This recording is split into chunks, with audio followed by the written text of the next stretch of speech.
Om Jnanatimirandasya Jnanam Jana Shalakaya Chakshurunmilitam Yena Tasmai Shri Gurave Namaha Nama Shrishtam Manumapi Satriputram Atra Sarupam Rupam Tasya Grajamuru Purim Matharim Goshtavatim Radha Kundam Gidivaram Maho Radhikamadhavasam Prapto Yasya Pratitha Gripaya Sri Gurum Tam Natusmi Vanchakalpataru Vyasya Gripa Sindhuvyaiva Cha Patitanam Pavanebhyo Vaishnavebhyo Namo Namaha Nikhila Shruti Mole Radnamaladiti Nirajita Padapankajanta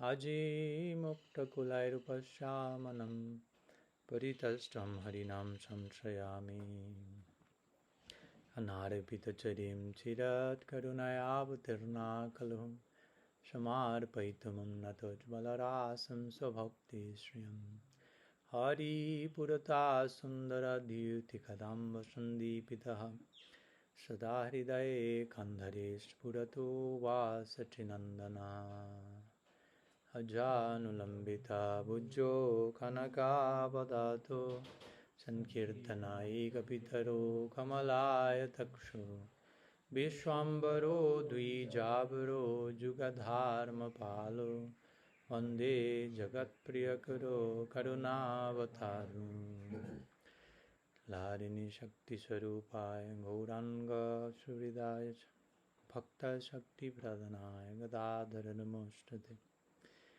He Krishna Karuna Sindhu Dinavandho Jagatpate Gopesha Gopika Kanta Radha Kanta Namastate Radhe Vrindavanadishe Karunamrita Vahini Kripaya Nijapadabja Dasyan Mahyam Pradiyatam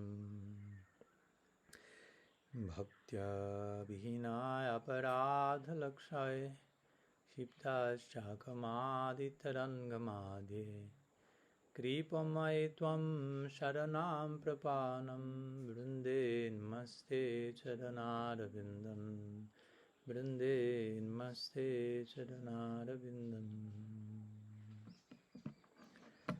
Srila Gurudev ki jai, Sriman Mahaprabhu ki jai,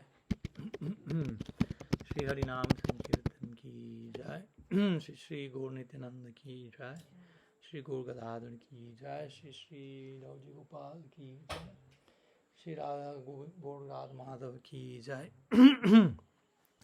Gaur Bhakta Vrinda ki jai, Gaur Premanand Hari Hari Bol.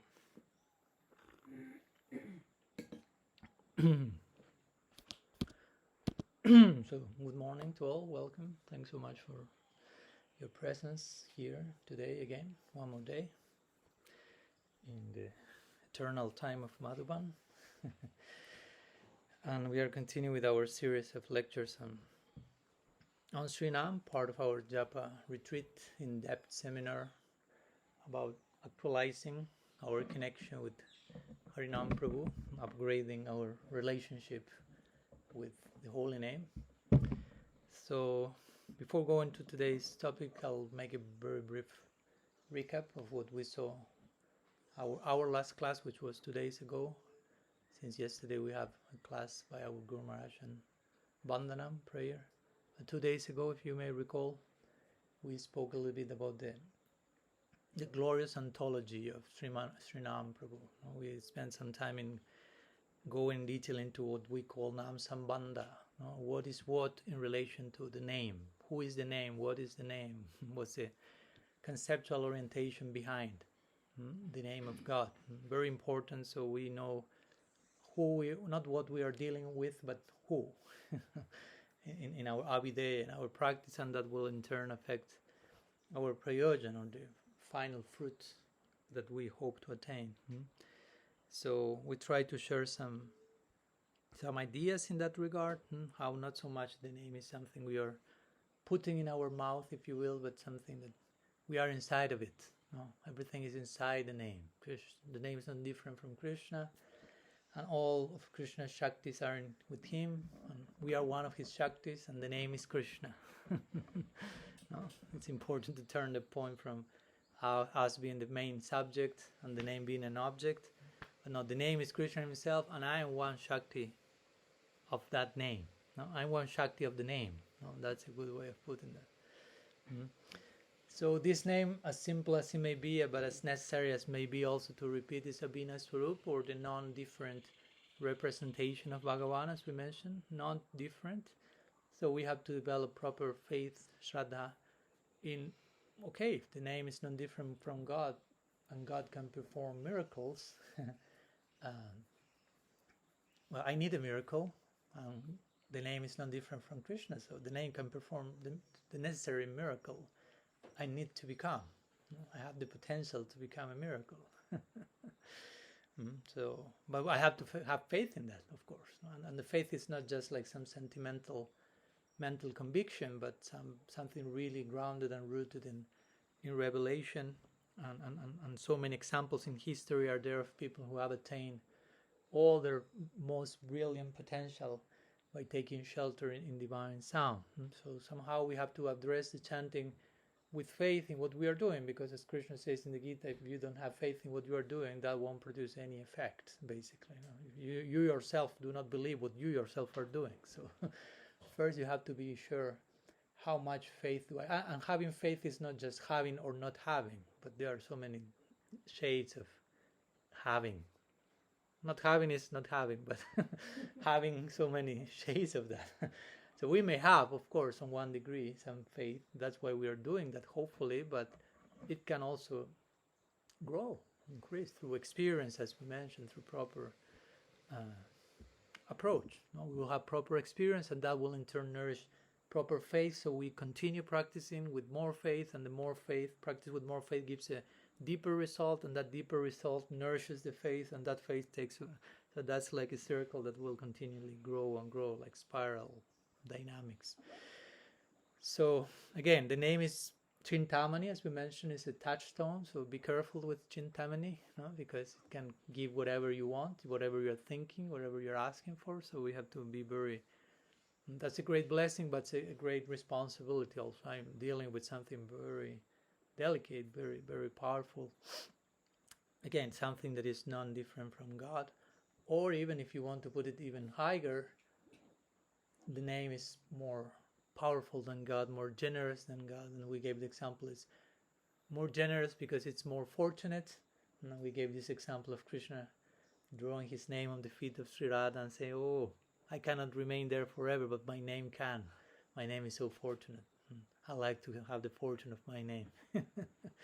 So name is more fortunate, and therefore can be more generous, because it's sharing higher fortune than that of God himself. So you can imagine this. So it's God himself, but if you want to make a difference, there's a little bit more there in the name.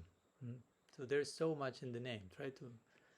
Try to think about that till all your functions collapse, because the thinking capacities cannot go too far, but you have to use them, push them to the limit. So, because if we are lazy in that sense, we are not honoring properly the fact that we have some buddhi and some faculties over there. So as Guru Maharaj likes to say, use your head to soften your heart. So think as much as you can, but in such a way that it converges in some moving epiphany, some conclusion,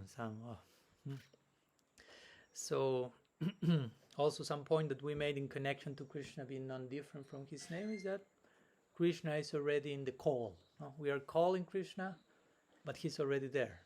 Of course, the fact that he's already there doesn't mean that we don't have to invoke the name. He's in the name, but if we don't chant the name, he's not, if you will, there. We need to call the name, to invoke the name, to call him, and he's already there immediately. So, but the real question then is not so much, as we said, where he is, but where we are when calling him. Especially when not finding him present, not feeling the presence of the divine, while invoking the name, while invoking the divine in his most present form. So we don't feel the divine in his most present form, then where are we present now? Are we in the present? Are we present in the present, or we are absent in the past, future? Who knows in which mind trip? Mind likes to go shopping here and there. So probably we have gone shopping. And Krishna is here, I'm here, and you put a sign, gone shopping.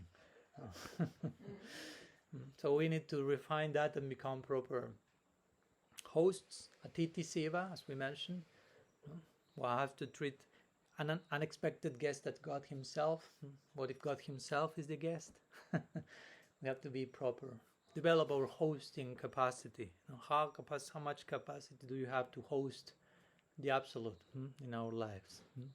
How to treat, again, chanting, as we mentioned, is developing a relationship, establishing a relationship, or being aware, becoming aware of the intrinsic connection we have with God as our source. On one level or another, we are part and parcels of Him, one of His energies. So we cannot be disconnected from our source, even as we may like to think that's the case. So chanting becomes acknowledging that connection and developing that connection. It's not just chanting. Again, it's developing a relationship. So you can think about all the things that any relationship requires to be developed. So you have to invest all the things and more in this relationship, because it's the most important relationship we have with God. So we cannot just treat it as a non-priority, secondary type of connection, but it's the most important one on which all my other relationships depend. So it's the root relationship. So as any relationship, if you want to grow in that relationship, you have to spend attention, you have to spend quality time with that person. It's like if I'm a parent and I have kids, but I don't spend quality time with them, and they are playing, I'm sitting here checking my social media, and they're like, and they're killing themselves, and I'm just like, okay, nice, yeah, and they're like, daddy, don't be stern now. So that's not quality time. I'm there, but I'm not there. So the quality time means I'm there, I'm looking at you, listening at you, speaking with you, investing my time, my life in you, and vice versa. So this applies with the name, trying to be present in the presence of the name. We'll speak a little bit more today about that. Somehow all these points that we mentioned last class will be unfolded during all the remaining classes. So, and on top of that, we spoke, after speaking about the name of God, we enter into more detail about the name of Krishna and the specialty of the name of Krishna for us in this particular age, and so on. So that's a not so brief recap. I hope your homework has been going well. I'm not doing any scanning nor entering anyone's room and checking the notebooks, but I'm having implicit unconditional faith in my co-workers here in the seminar. And of course, apart from that, our Guru Maharaj gave a very nice lecture yesterday on the topic of Vandanam and prayers in connection to some verses of the Bhagavatam and so on.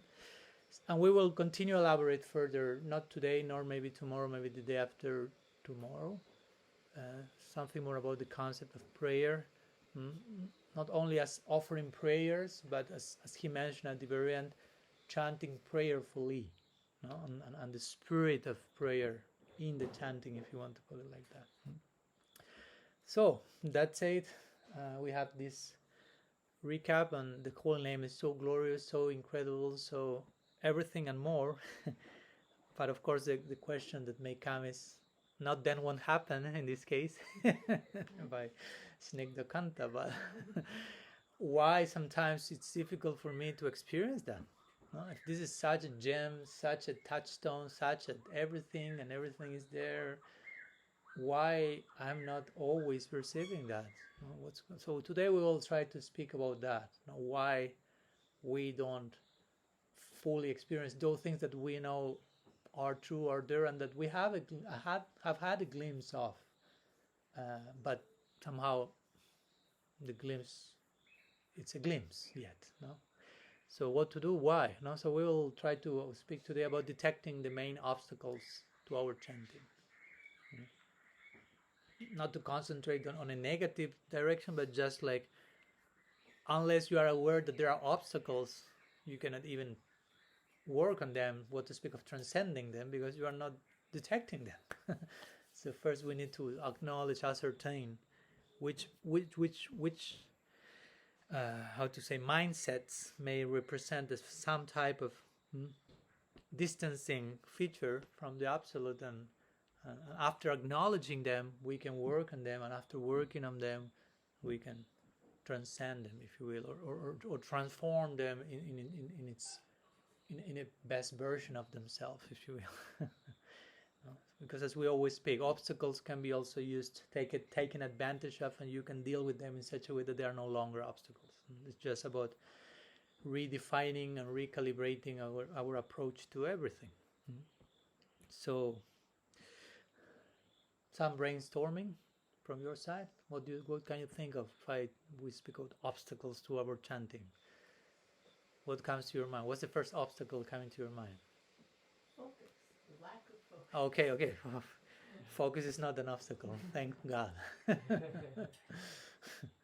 Lack of focus.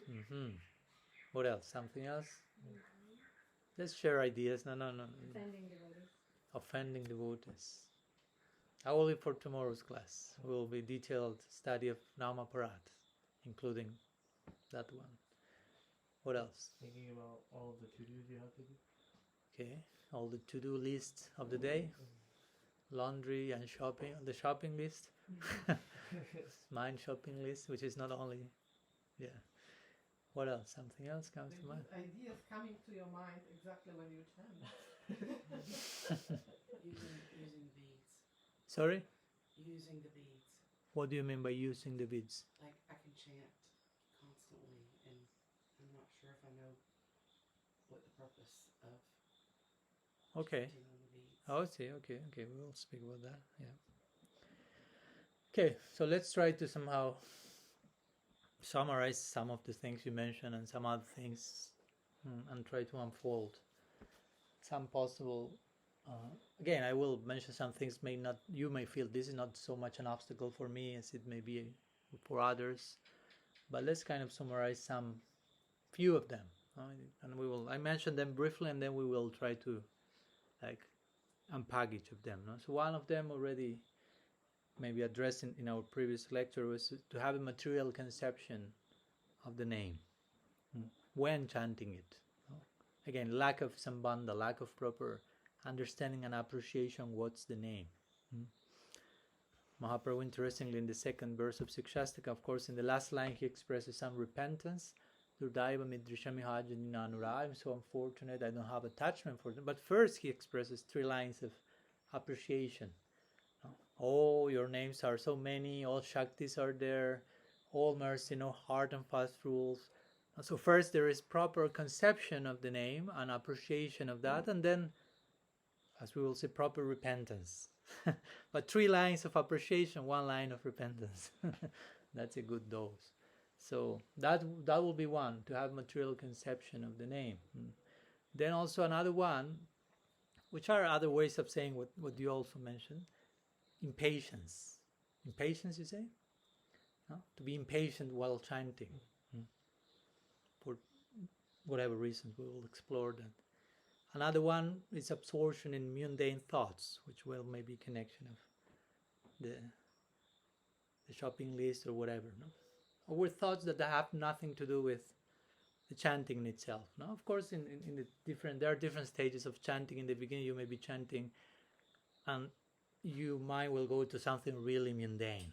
And maybe in time, as we will see, your chitta will be purified by bhakti samskars, devotional impressions, and instead of getting distracted with really mundane things, you get distracted with other services you have to do during the day. So it's not so mundane, but still, you shouldn't be thinking about that at that moment. But at least you are getting closer to a devotional distraction, if you want to put it like that. And after that, eventually, you will be less and less distracted. No? That we'll see. That's how it works. No? So that's also connected with impatience. Be patient. It's gradually getting closer. Another possible obstacle could be, some of them may be more subtle than others. No? Another one will be having the ego of being the chanter of the name. To take the chanting as mostly egotistic performance, if you want to put it like that. Another one could be, and we will see some of them do not only apply to the moment we are sitting for chanting, but how we conduct ourselves in our lifestyle. As our Gurus likes to say, you have your sitting, but then you have your walking. You sit for chanting and then you wake up and you walk. In the fact, you do other things in your life and then you sit back. And Arjuna asked about that to Krishna also in the Gita. How does the sage sits? How does he walks? So how do you behave when you are chanting, but how do you walk the talk or walk the sitting? walk the chanting. So another obstacle in this connection may be superficiality, complacency. Again, not necessarily during the chanting or also, but during your lifestyle. How do you conduct yourself in life? How do you relate with reality? Another one may be indifference to the chanting, or to what's required for better chanting. Emotional disconnection from Sri Nam. We will see what that may mean. I mean, maybe you already started to have some thoughts about that. And maybe we will conclude with one more that could be termed basically as impersonalism. And you may say, but Maharaj, we are Gaudiya Vaishnavas. We are every single day smashing Mayavad. Well, we may have to detect some Mayavad still lingering in our own veins, if you will, and smash that one first. So again, some of them, or maybe most of them, somehow we have mentioned them in the previous class here and there without maybe pointing to them as in this way.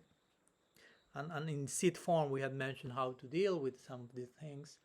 But today, and I will say in the next lectures, we will gradually unpack the implications of some of these points. Again, not only speaking about which are the obstacles and what not to do, but hopefully always converging in a positive take to the whole thing. What to do, how to deal with this in a positive devotional way. So let's begin with the first one, which was having a material conception of the name, which again, mostly this was addressed in our previous lecture when we tried to give the proper conception of the name. What's the name? As my Gurus likes to say, what's in a name? And in this case, who is the name? So we try to give lots of information, if you will, conceptual orientation, education. What's Sri Nam? Raghunath Das Goswami is saying, we even are not chanting Nam, like abstract Nam, but Nam Shreshtam. That's a pranam mantra he offers to Sri Guru. Nam Shreshtam Manumapi Satchiput. Nam Shreshtam means the highest conception of the name. So of course, in order not to have a material conception of the name, well, you are receiving the highest conception of the name, which, as we mentioned, helps you to realize, the name is not different from Krishna, and even he's in one sense above Bhagavan himself. That's the highest conception of the name, and everything is included within it. So having proper conception, having this Nam Sambandha, will protect us from this particular obstacle, from conceiving the name as something material, from expecting something material through the chanting of the name. That's another way of seeing the name in material terms. Like you may be, you are a super spiritual person, but please provide me all these material things that I will like. And ideally we are told that's not the idea to approach the name in that disposition. So we can know the name is spiritual, but it's Chintamani. Chintamani means can give whatever you ask, so I'll ask something else also. That's not the idea. So we could say that this is an obstacle, to have a material conception of the name, approach the name with material purposes or with not too spiritual purposes, if you want to put it like that. Not as spiritual as the name can provide, if you will, and you are trying to make less of that. You follow my point? So, and you should give yourself to that in some way, but you try to give yourself less. The name can give you something, and you try to not go for that because that's requiring something from me as well. Sometimes we describe this as another form of being a sahaja. Sahaja means in Sanskrit those who generally is interpreted as those who want something very high and they're not ready for that, but they are rushing for something which is above their reach or their heads or their present qualification.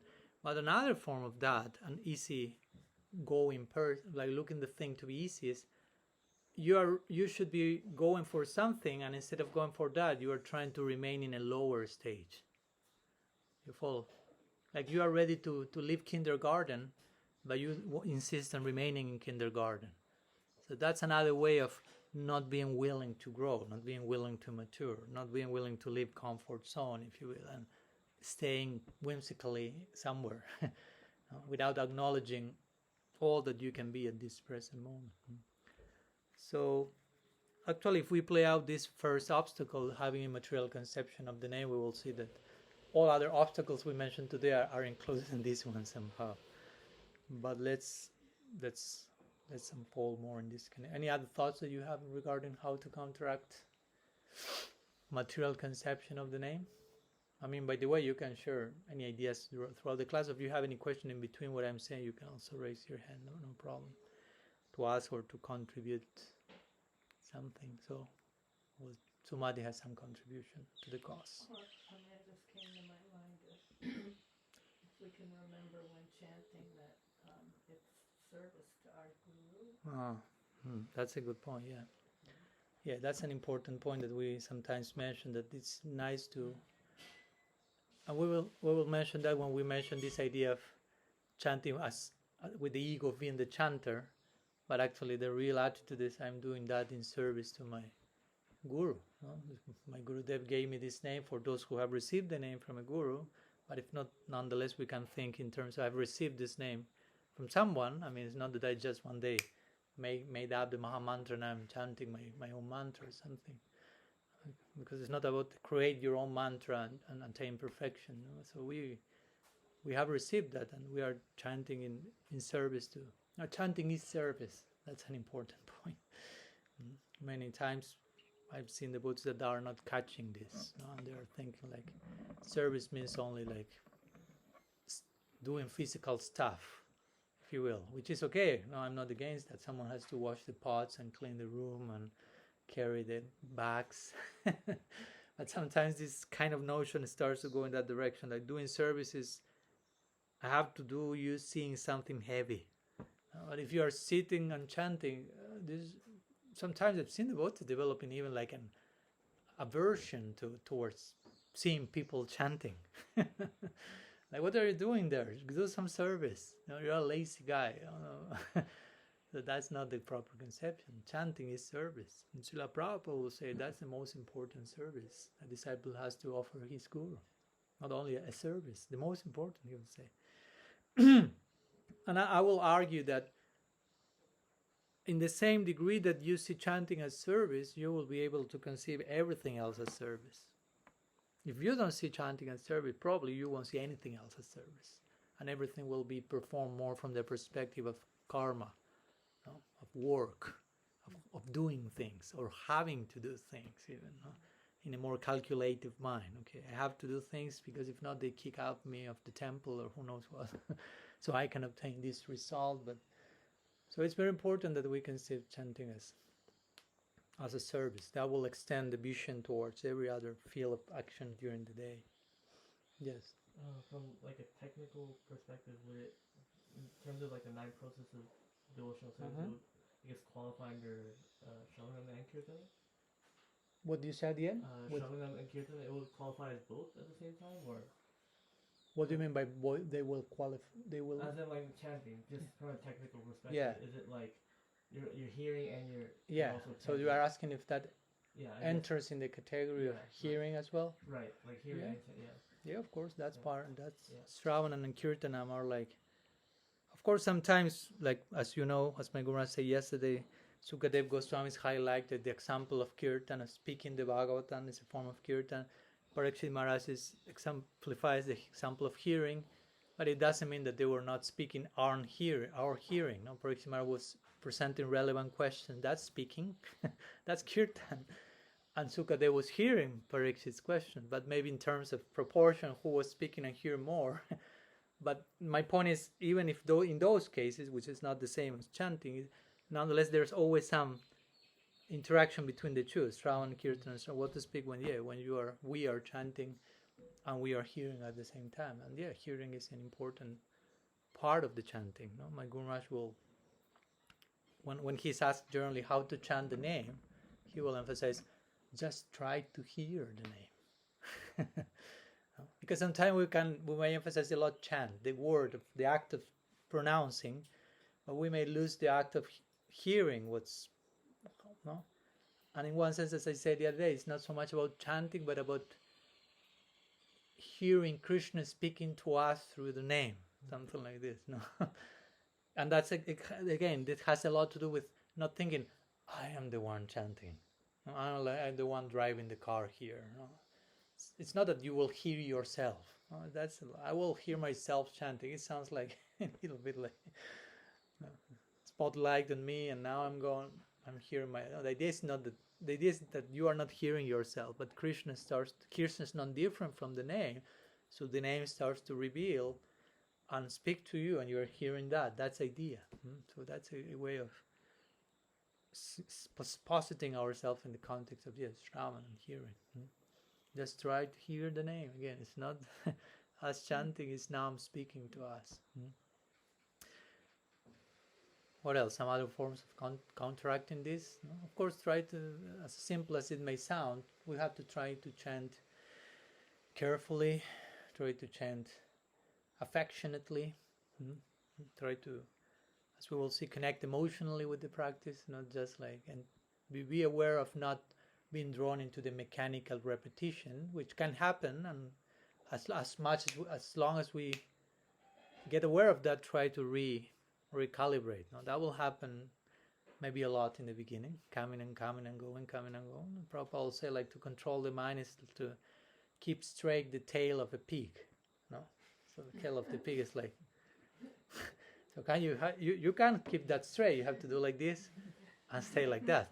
No, the moment it becomes crooked again. No, so he will say this. In the beginning, the mind is like. You strike it, okay, now it's working. So you lose attention for a minute.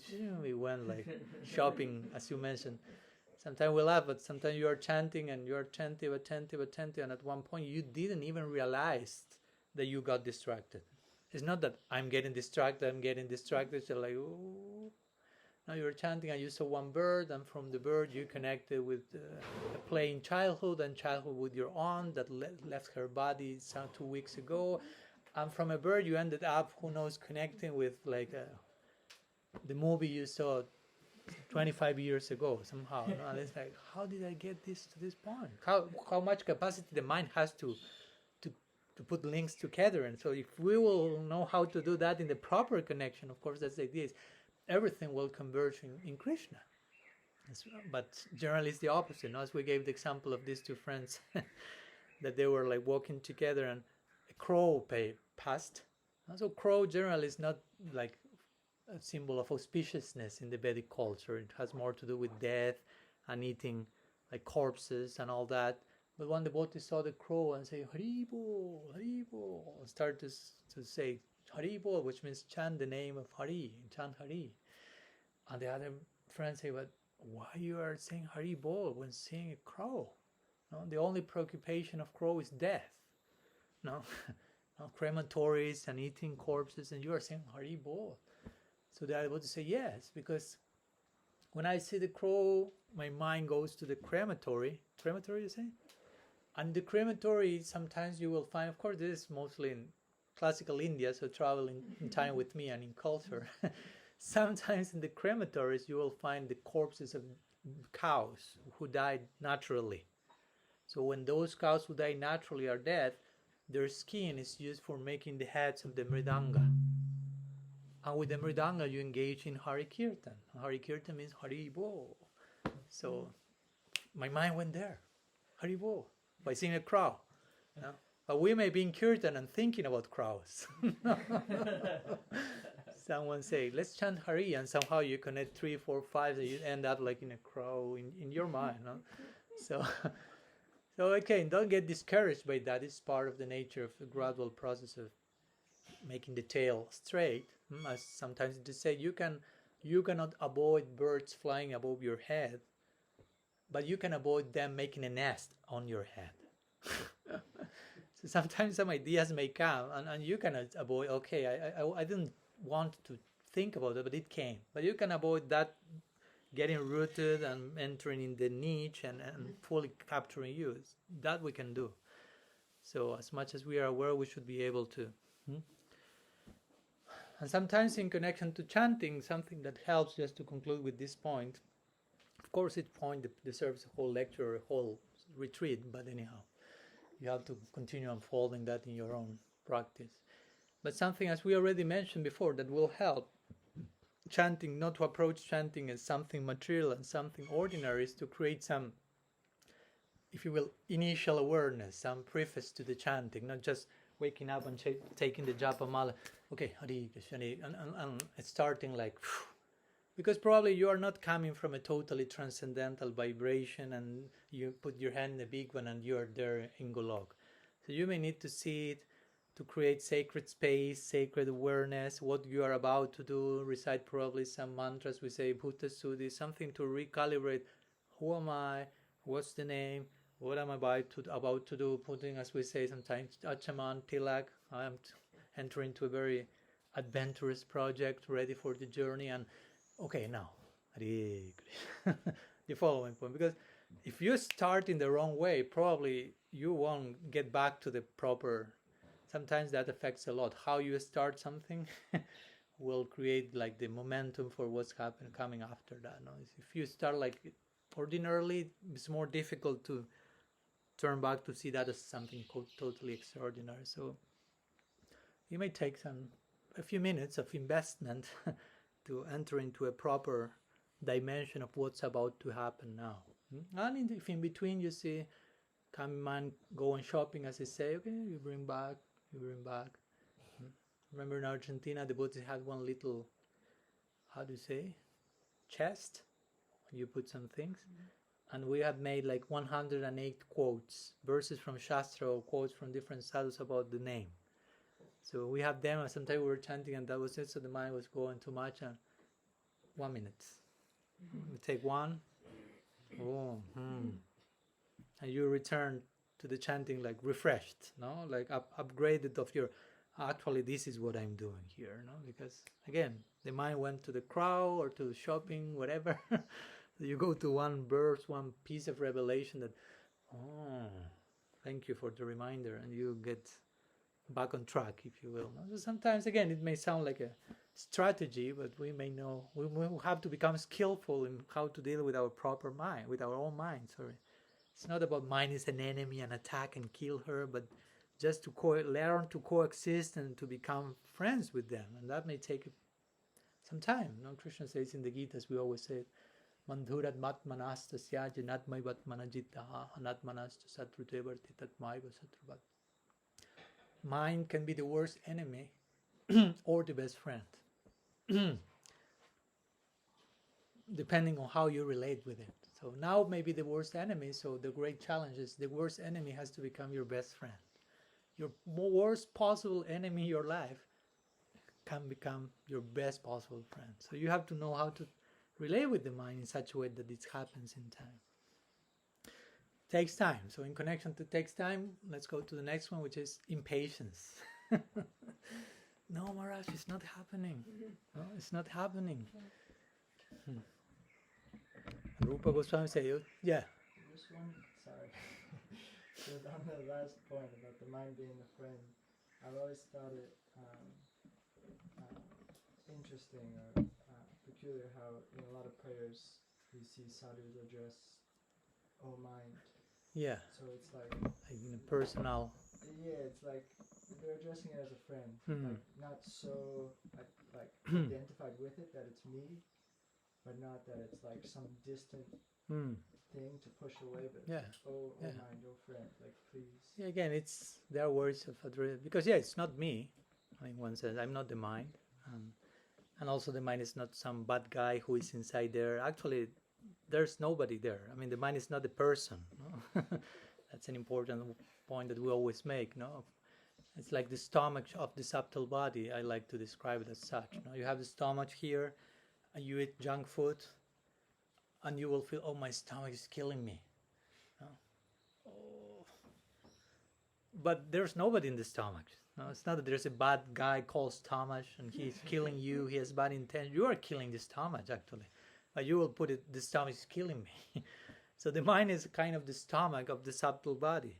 If you give junk food, junk thoughts, junk whatever, junk impressions, it goes to the mind. The mind will like react in a way that you feel, oh, my mind is driving me crazy. But there's nobody there. You are killing the mind by including all the junk there. So you follow my point. So in that sense, there's nobody, but of course, it's a tool, if you will. It's an interface that we need to know how to deal with. And sometimes our acharya have personalized, if you will, the addressing of that aspect of our subtle body to make the point. Yeah, we should address this situation in a friendly way and not just about like with a negative orientation, like there are enemies outside and they are killing me, and you start to play victim, entering victim consciousness probably, no? Oh, the mind is doing this to me, oh, my stomach, or this, and actually there are no enemies. As Kumar said yesterday, environment is friendly. So let's go to impatience.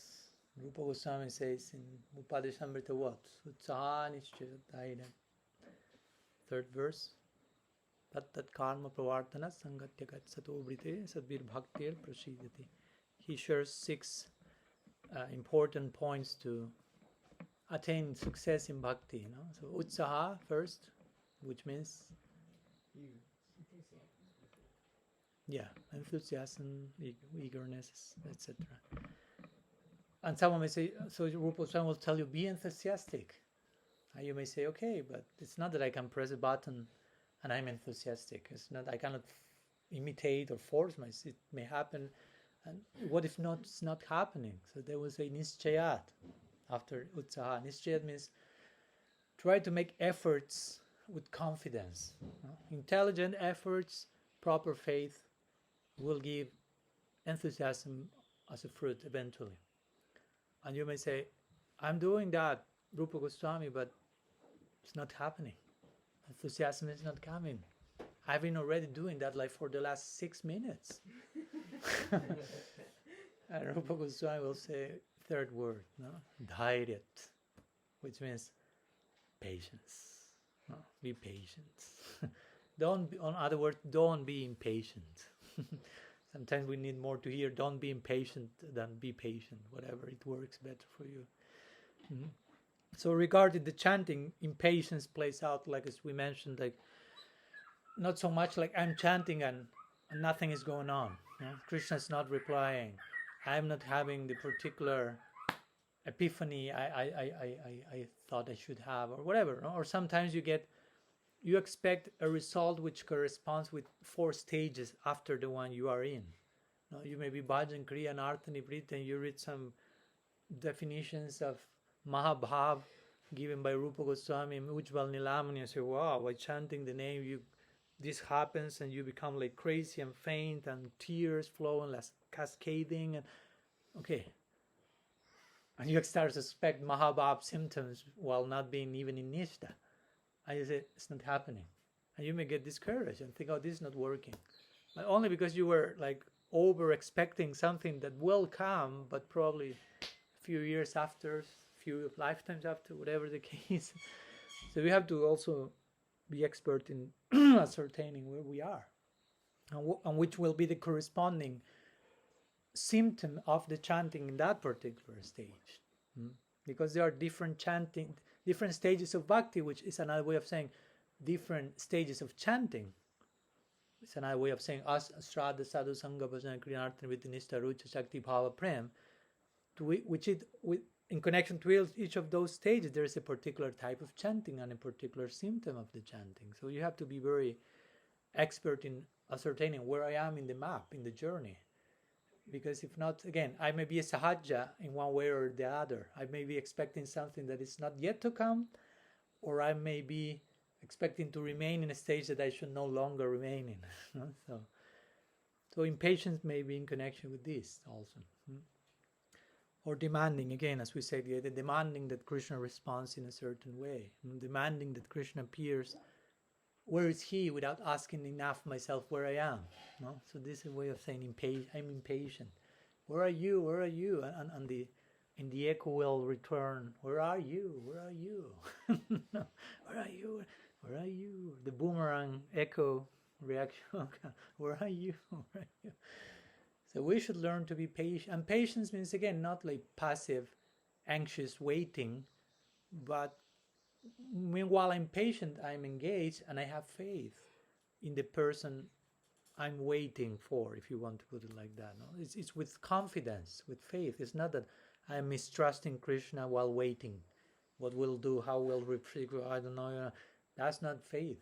Prabhupada Bhaktisiddhanta will say that if we become impatient in relation to the arrangements that God makes in our life, whatever may be the arrangement, if we become impatient as a response to those arrangements, that's showing our lack of faith in Him and our desire to enjoy. I want to do things as I like. I want things to happen as I wish. I don't want to wait for more. I don't want to accept what is coming. So by not being patient, you are showing all those beautiful, embarrassing things.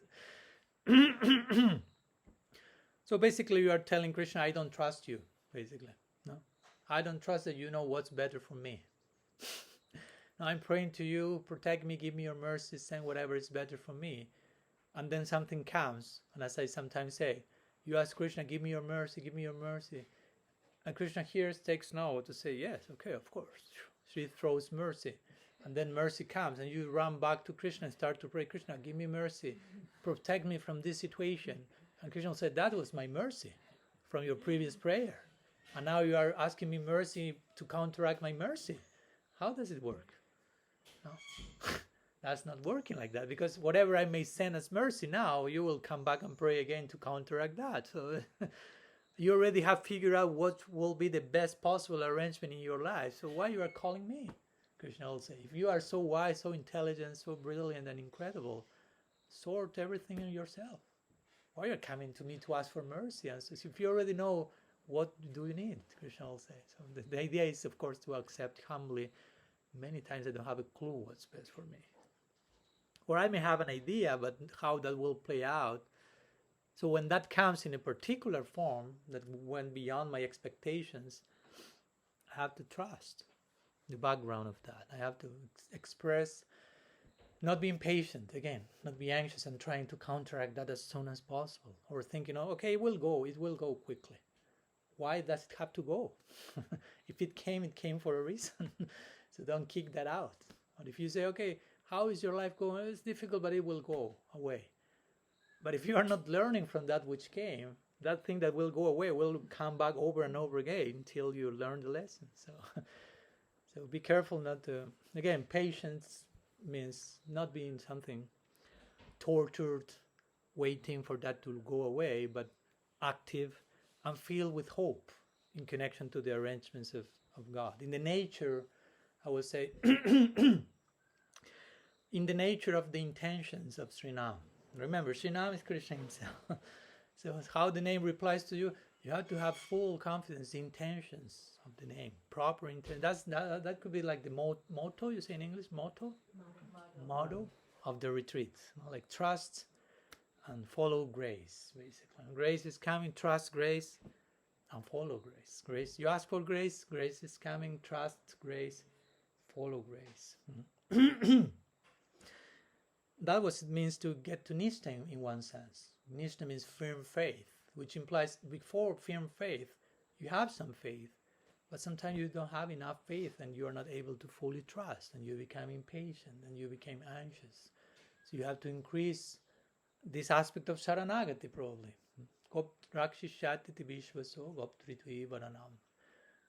I have full confidence Krishna will always protect me.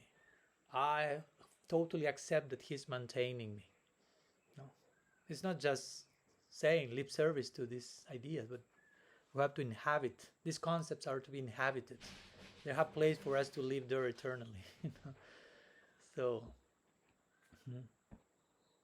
this has to do with impatience, if you will. How to counteract impatience, of course, as we were mentioning, trying to develop trust, trying to accept the will of God, trying to become instruments of divine mercy. Being grateful, that's an important one. Instead of asking, why this is coming, I hope this goes out as soon as possible, that's not very grateful. But something is coming and you learn to be grateful for whatever is coming. Maybe coronavirus, so you will translate that as coronavirus. Some mercy is there for sure. And even if sometimes help, you can make a list, written or mental list of all the things that already came to your life to appreciate, to develop some positive. There is whole movements about gratefulness. There's one Christian monk, I don't remember his name now, he's from Europe, but he has a whole movement about gratefulness only. So that he's pounding that post forever. Gratefulness, gratefulness, gratefulness. Of course, as we spoke the other day, there is places, Srila Semara say, to go beyond gratitude. But if you cannot go beyond gratitude, if first you are not grateful. No. Beyond gratitude doesn't mean below gratitude. Beyond gratitude means you are so intimate that I don't need to tell thank you, because we belong to one another. So thank you may create the idea you are giving something to me as a separate thing, but we are not separate. That's the highest synthesis beyond gratitude, but it's not so easy to get there, no? So be careful of, in the name of being beyond gratitude, being ungrateful. They are two different things.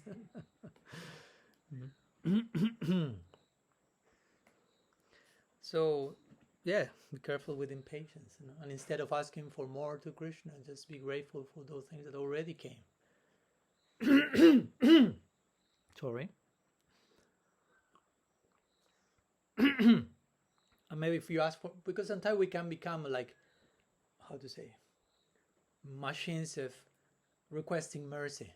Like, give me mercy, give me mercy, give me mercy, give me mercy. And Krishna say like, wait a minute, I mean, I gave you like tons of that. You're not doing anything with that. You are putting them in the bodega and you're asking for more. I mean, do something with that first. So you can ask for mercy to know what to do with the mercy that already came. That's the way to put, okay, I know mercy came, I can see it on some level, but still I've not been fully accomplished into what to do with that. So I will ask for mercy so I can properly honor the mercy that already came, and not just like ask for more, like accumulating. The more I have, the better. No, you have to know what to do with whatever you have. No? You follow me? Because if we not, we enter into this material mentality of the more, the best. The more I have, the more money, the more mercy. You can just shift from money to mercy, but still retain this mentality of quantitative bodega of mercy. But what you are doing with that bodega? Mercy is not to go to the bodega ever, not even a drop of that.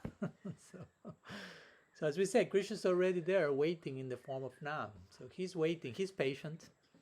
As we say the other day, he has been waiting. As Paramatma still in the heart, not leaving any note. I'm tired of this. I'm sick of all this nonsense. Find some other antaryami, inner witness. So much patience is there, so much tolerance. So we are expected to reciprocate accordingly or in some degree. Okay, let's continue. Today's lecture may be a little bit longer than usual, as you may start to realize. Well, we have eternity, so there is time on our side. So another point, absorption in mundane thoughts.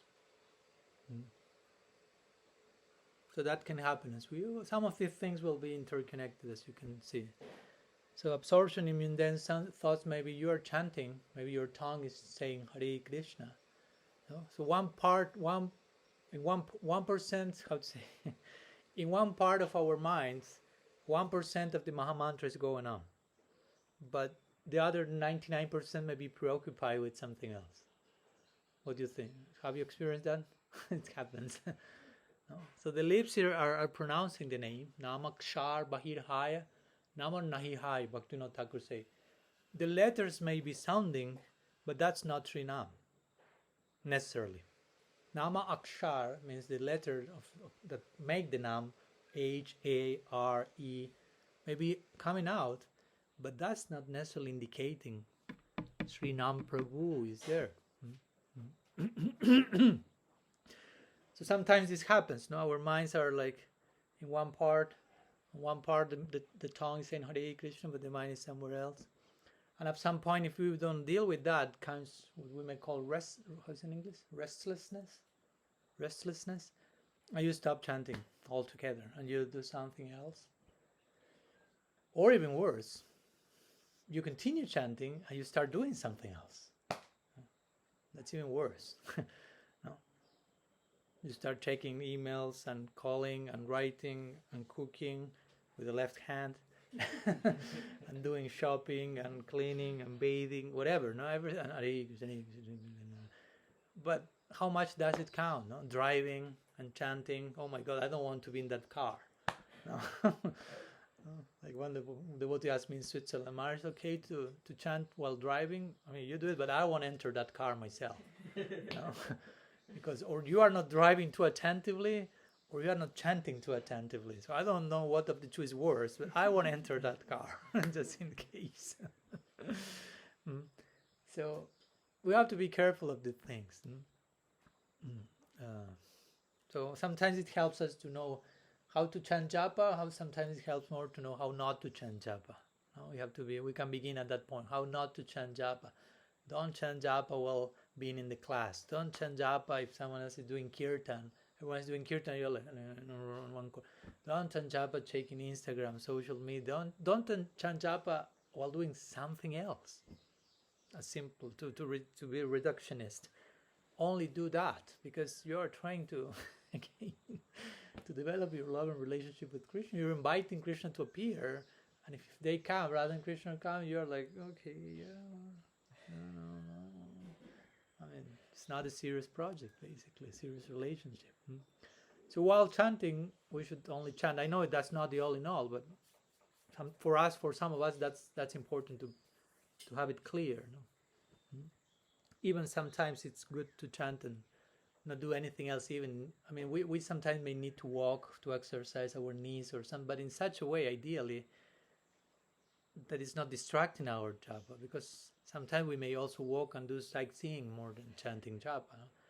No? And I'm going for a japa walk. Okay, but you judge the tree by its fruit. Now you tell me after the walk, where was your mind? Into the neighborhood or into the name? So I'm not fully forbidding that. I mean, I'm not forbidding anything. You do whatever you like. But the point is, you be honest with yourself. Which was the result of that? If that's work for you, I'm okay. Of course, there are certain parameters. Now, if you tell me, no, Mark, for me it works to go to a heavy metal concert and chant japa in between, that really works. I say, that cannot happen. No, don't cheat yourself. No? Don't cheat myself, but don't cheat yourself. But there are certain parameters for certain things. But generally, the idea is try to chant in a way that really you are there present and so on. You can immerse yourself. Mahaprabhu is saying in first verse of Sikshastanga what? Pratipadam purnam mrita shradanam sarvatma shnapanam.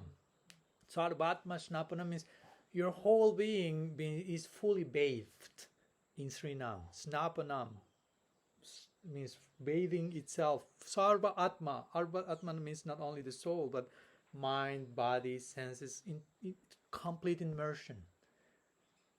That's what we are trying to do in a retreat. Retreat is an immersion on all levels.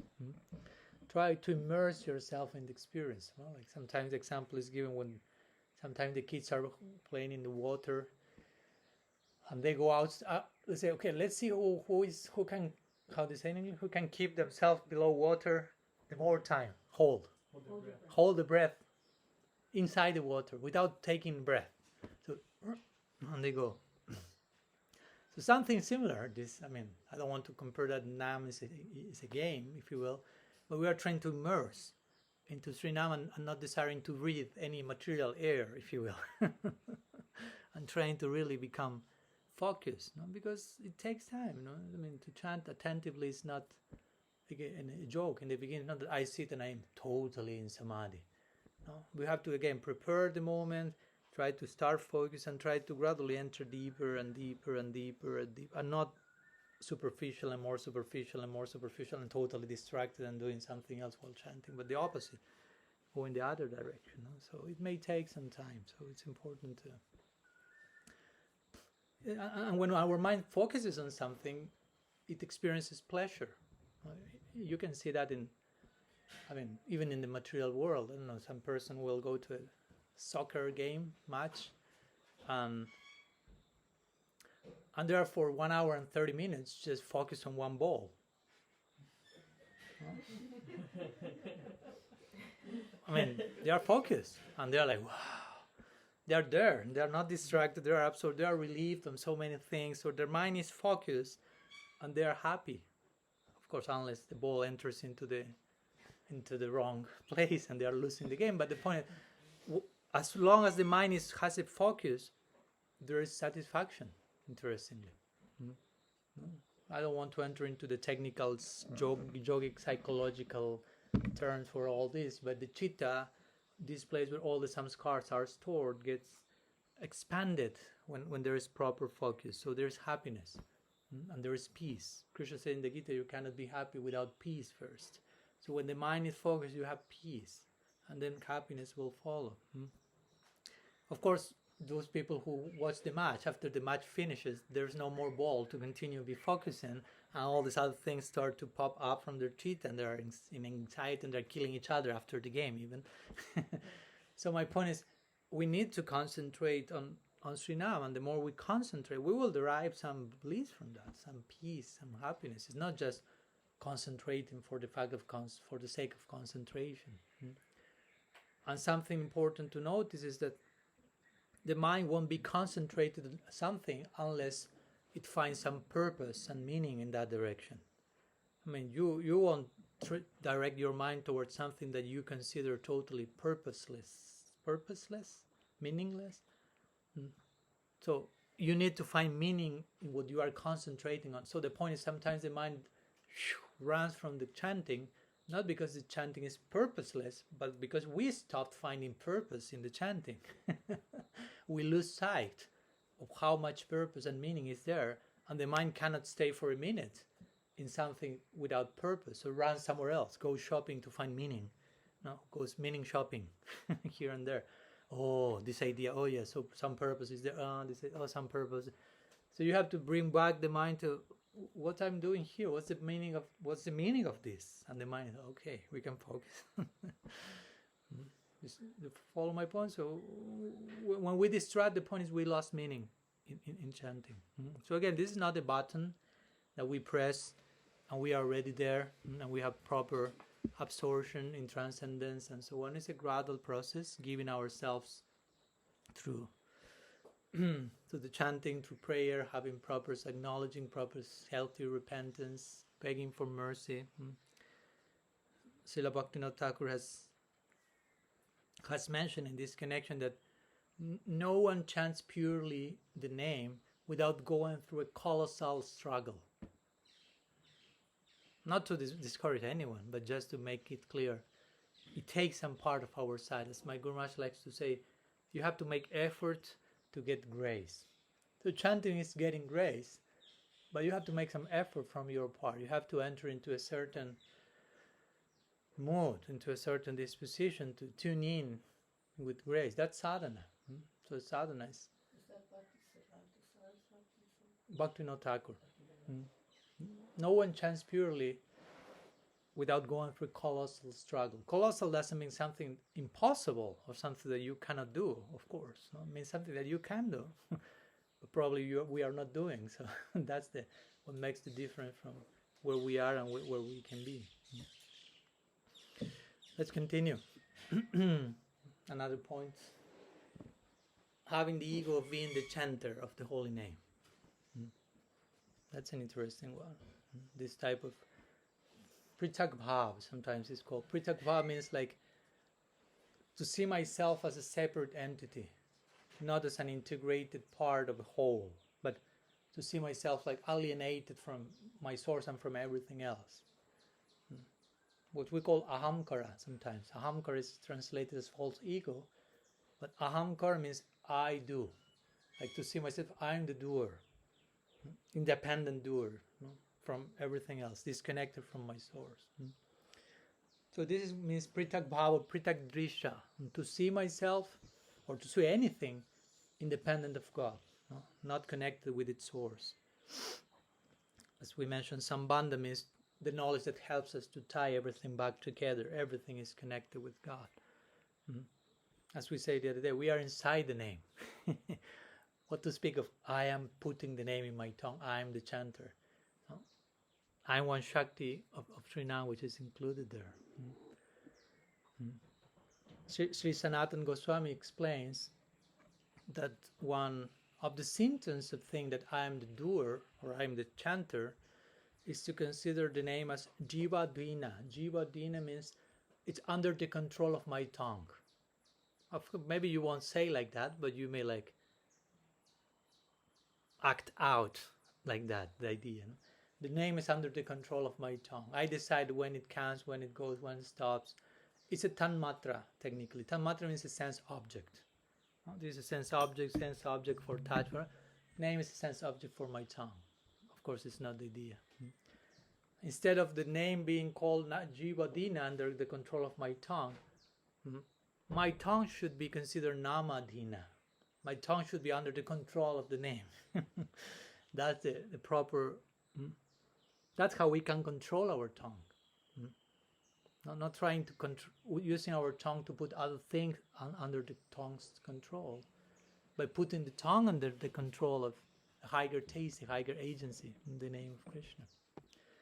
Srila Bhaktisiddhanta Sarasvati Thakur gave once the example regarding the deity. He will say, when you are in front of the deity, you shouldn't think, I am seeing Krishna. You should think, Krishna is seeing me, to begin with. To locate yourself more as an object, not as the subject, as the seer, as the taster, as the controller almost. I'm not the seer, that in Sanskrit is drishta. Drishta means the seer, but I'm drishya. Drishya means the one being seen. So God is seeing me. I'm not seeing God. I mean, it may be nice, but the point is He's always seeing me. I'm not so much the one who is seeing Him. I see Him when He wants to show Himself to me. So we may be a witness in relation to the physical world, the sakshi. No? We can see the world materially, but in relation to the spiritual world, that's another thing. we are not seeing it. So object-subject relationship. We are, Srila Srivaras will say, in relation to the super subject, we are objects. We may feel that in relation to the world's objects, we are subjects. We are the ones who use and manipulate, but in relation to Bhagavan, which is super subject, we are an object in His hands. No? That's the idea. So it's important that we can see the Srinam it's not a tanmatra and sense object, and that extends to everything. Deity is not a sense object, Krishna is not a sense object, Guru is not a sense object, Vaishnavas are not sense objects, Prasad is not sense object. No? Prasad is not just food to delight my tongue. The very word prasad means grace. So yesterday I have to confess something. I have some problem with serving prasad to myself. I respect the local dynamics, but the point is that for me, prasad, the idea of prasad is grace. So I cannot give grace to myself. I need to receive grace. So I need the Vaishnavas to give me their mercy. Although externally it may sound, oh, you're accepting being served by others. But actually, it's not so much like that. It's more like I need mercy, and prasad is mercy. I cannot take mercy and give it to myself. That has to come from above. Now this famous example in Srila Siddhar Maharaj's math, once one devotee asked, is there some service I can do? But nobody knew at that moment. So he at one point saw prasad needs to be served. So he went there and started serving prasad. And then came like a senior member of the community say, "What are you doing?" "I'm serving prasad." "Yeah," but he said, "this is not just like, this prasad means grace. Who can give grace? Not everyone can give grace." He made the point. I understand the practical dynamics. That's a separate thing. But the principle is that grace is to be given by higher agents. So not anyone can go there, and it's not like just putting food on the plate. That's my point. No, it's not a sense object. No, they are not to be. Again, I cannot see Sri Dham.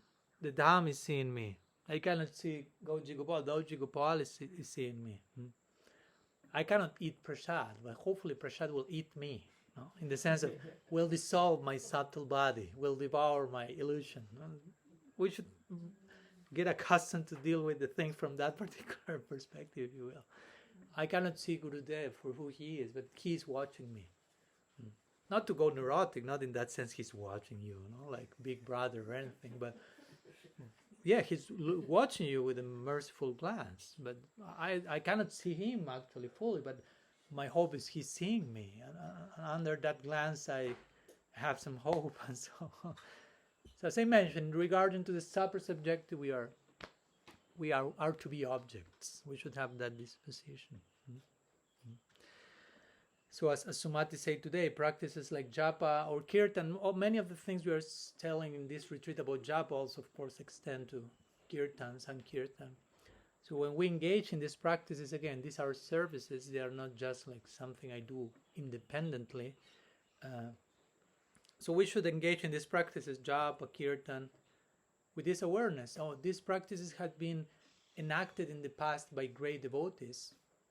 No, I'm not the first one doing them. I'm not creating them. I'm receiving them from them. I'm receiving these practices from someone who was engaged in those practices, who received that from someone who was engaged in those practices. So I'm doing that not alone, not isolated from that chain of personalities. So I should perform these practices as a follower of the parampara, as a member of that lineage, not independently. I'm not an independent chanter of Japa. I received the Sri Nam from Sri Guru. I'm doing that in his service, and he from his service of his. So this is part of a project in which I'm part of a big, and that also helps to, feel ourselves accompanied.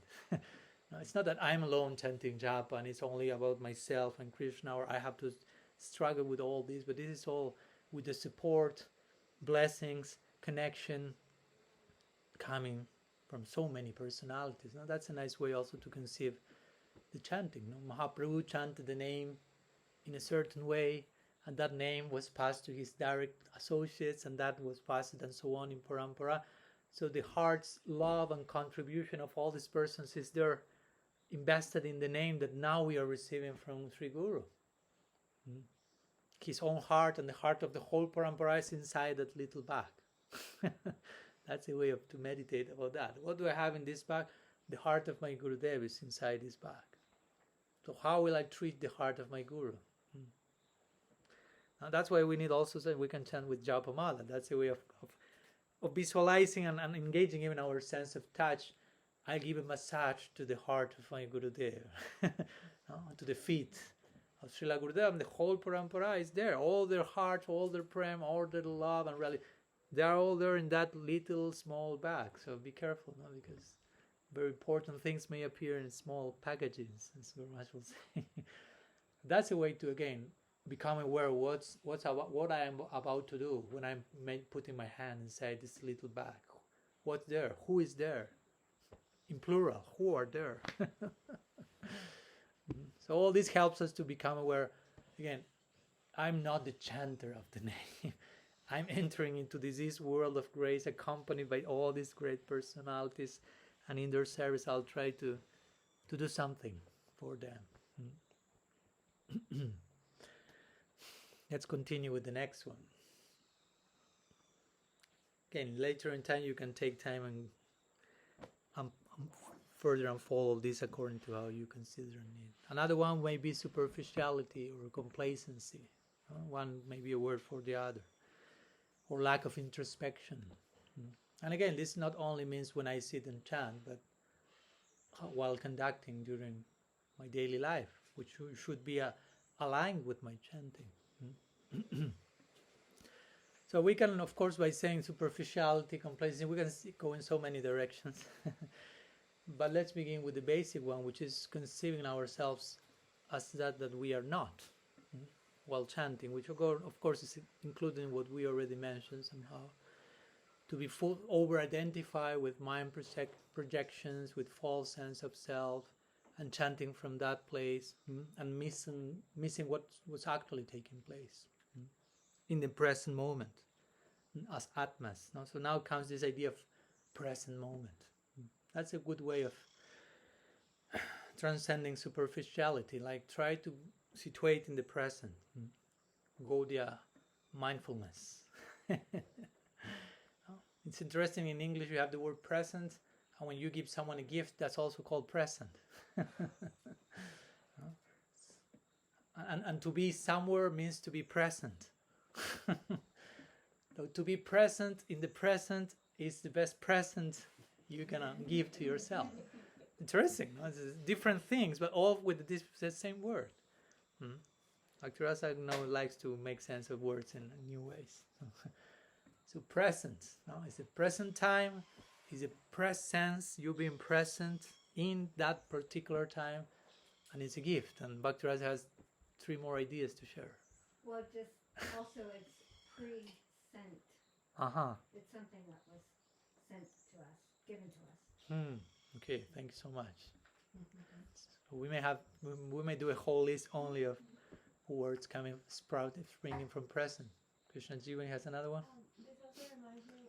One time, a very good friend told me being present isn't also in the mode of goodness, because it's something that you are doing right now. Yeah. But if you are thinking about the future, living in the future, you are in the mode of passion. Yeah. Because you're worried about something that is going to happen in the future. You cannot change it right now.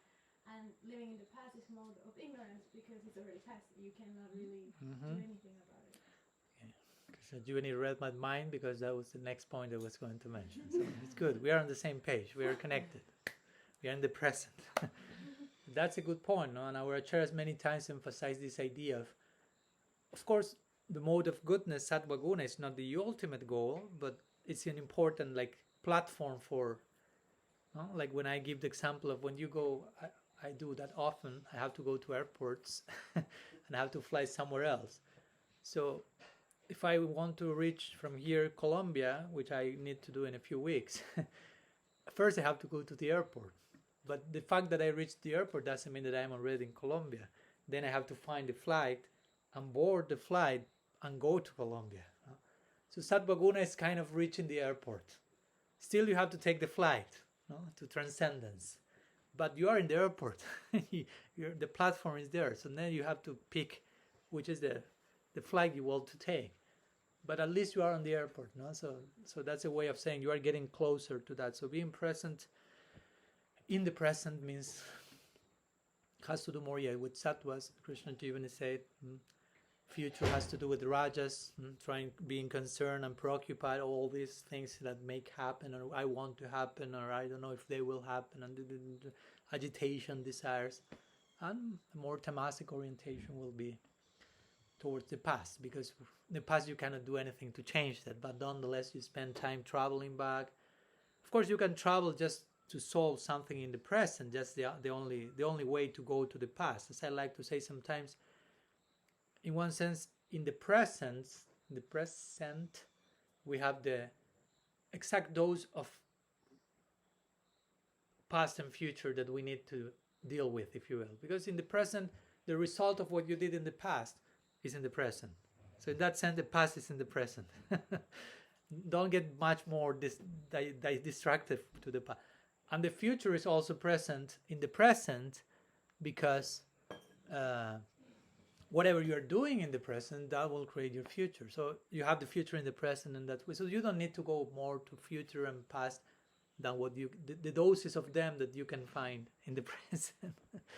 So it's important to remain in the present and trying to, while chanting, for example, the Bhagavatam uses this word shakshitva. Shakshi means sheltered. witness, like Sakshi Gopal. So witness means this idea of even if something is coming in my mind, I witness that. No? I separate myself from that movement of the mind. I do not identify with that coming and going that I know is not me. So that means Shakshitva, or witnesshood, or I don't know if that word exists in English. But interestingly, the Brihad Bhagavatamrita, Sanatana Goswami says there that if you are not situated in the state of Sakshitva, you cannot engage in Sudha Bhakti.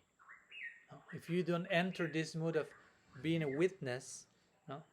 Instead of being carried by rajas, tamas, past, future, whatever, no? But instead, if you can see through the gunas, can see through these layers of time, and you see I'm eternal, because on one point is, okay, I'm in the present, I'm in sattva, but in one sense beyond that is I'm beyond time. I mean, we as eternal souls, we are even beyond past, present, future, if you will. No? We'll belong to what we may like to call eternal present. So these are some ideas for us to try to be present with Srinam, and understanding I try to be present with the name, but the name is transcendental, so that type of present is not mundane present, it's eternal present, basically. So it's important to learn to be ourselves in the present. The other day I was hearing one interesting definition of trauma, the word trauma. So sometimes trauma, we may think, I mean, so many things, what's trauma, but the definition that I heard was trauma means a restriction of your authentic self in the present moment. Yeah, a restriction of your authentic self in the present moment. So you are going through a particular situation in the present, and instead of being your authentic self, all that you can be till now, if you will, but considering all that you can be in the future, if you restrict that in the present, that's what we call trauma.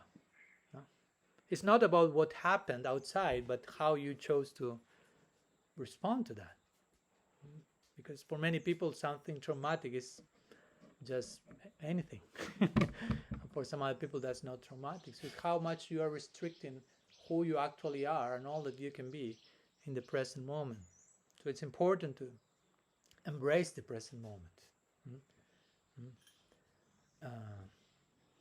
And of course, you can only be present in the present. No, that's the only place you can inhabit. I always remember one quote from Facundo Cabral, one Argentinian philosopher and musician, and he will say, "You better get accustomed to live in the present, because there's no other place for you to live in." No matter how hard you try, there's no second option. So better you get accustomed to that, because that's the only place. So as we say, that has to do with our chanting of the name, investing quality time in the relationship, while being in the present moment. And of course, the next question may be why sometimes we escape so much the present? Why the mind is traveling toward the past and the future? Because of course, in the present you have to acknowledge certain things. You have to see things that for some reason, depending on the case, we don't want to be aware of. We are afraid of, for some misconception, misreading of reality. We don't want to accept certain things that actually we need to. And we may be escaping constantly the present moment. We don't want to address those things that need transformation, that are begging for integration, because we may be still identified with something else. So we may be terrified about being in the present with all that it entails. But again, we should understand that terror is just a miscalculation of reality. I don't need to be terrified about the present. Actually, I need to be terrified about escaping from the present. As challenging as it may be, embracing my present, it's way more healthy and and real than any other thing. So it's important to. And again, here lots of unconscious stuff is taking us in those directions. We may not be even aware of why we don't want to deal with the present, because there are so many, as I mentioned before, some scars or impressions that are stored in our chitta, in psychological terms, unconscious mind.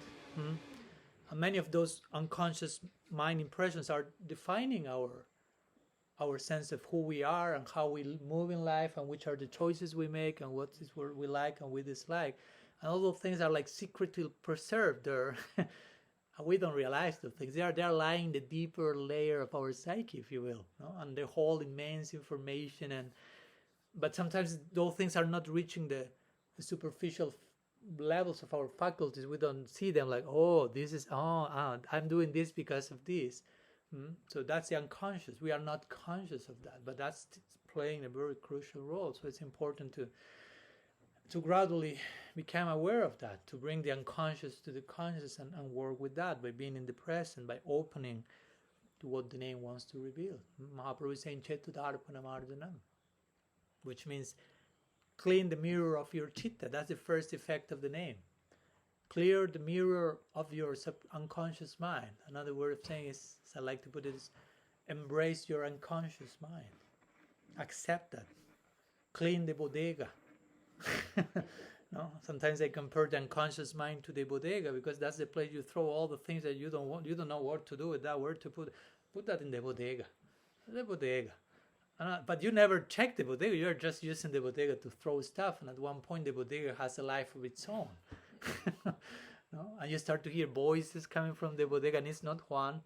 No, some boys, some aren't. What? They're snakes. Yeah, whatever. There are no snakes. There are other type of snakes. So a bodega has a life of its own. You're walking nearby, and you hear some voice say, "Sure, come." No, I don't want to go there. So you even inaugurate a second bodega to keep throwing other stuff instead of going and let's clean the bodega. That's a project. Imagine if I tell you, okay, now today we will go and clean the bodega. Even this one, any bodega, not this one. It's like, okay, let's prepare psychologically. No? That will be a lot of stuff to find. So Mahaprabhu said the first effect of the name is the name will reach those foundational unconscious section and try to gradually bring that to the conscious awareness so you can deal in the present with that without being terrified, without being afraid, without being over-identified with that. So we need to give room for our chitta, for our unconscious mind to be expressed, to express those things that we cannot see in our normal conscious orientation. In our daily life we see things, we perceive things, but some other things remain in the bodega. So one way to do that is again to allow the name, to allow Guru, also to allow Sadhu to address in ourselves things that we ordinarily wouldn't go there. No? So you may sit in front of the Sadhu and the Sadhu will say, okay, let's go to the bodega now. And it's like, I'm not so sure.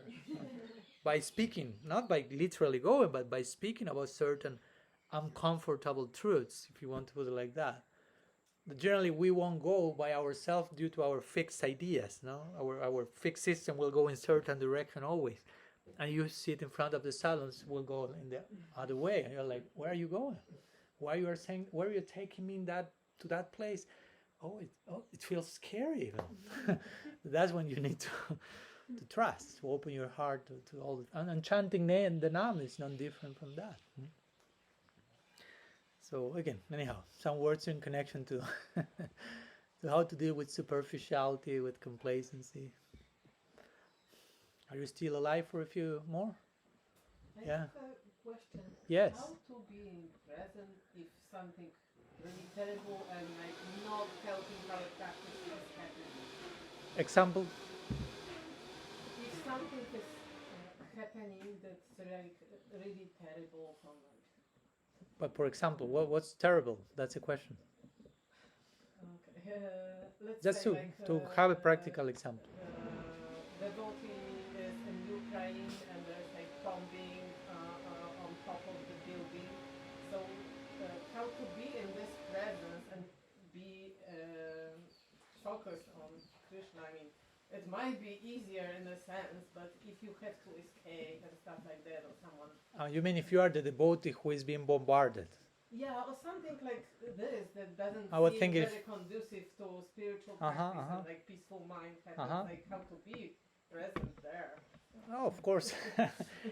We have to remain practical. No, if the house here is burning now, I mean you have to be present in the present, and the present means run as soon as you can, because the house is burning down. I mean, That's our present moment, and it's not that, oh, you are not focused on Krishna in the name of Krishna in this moment. You are just like, I mean, I remember I was in Argentina some years ago, and I was chanting at that moment.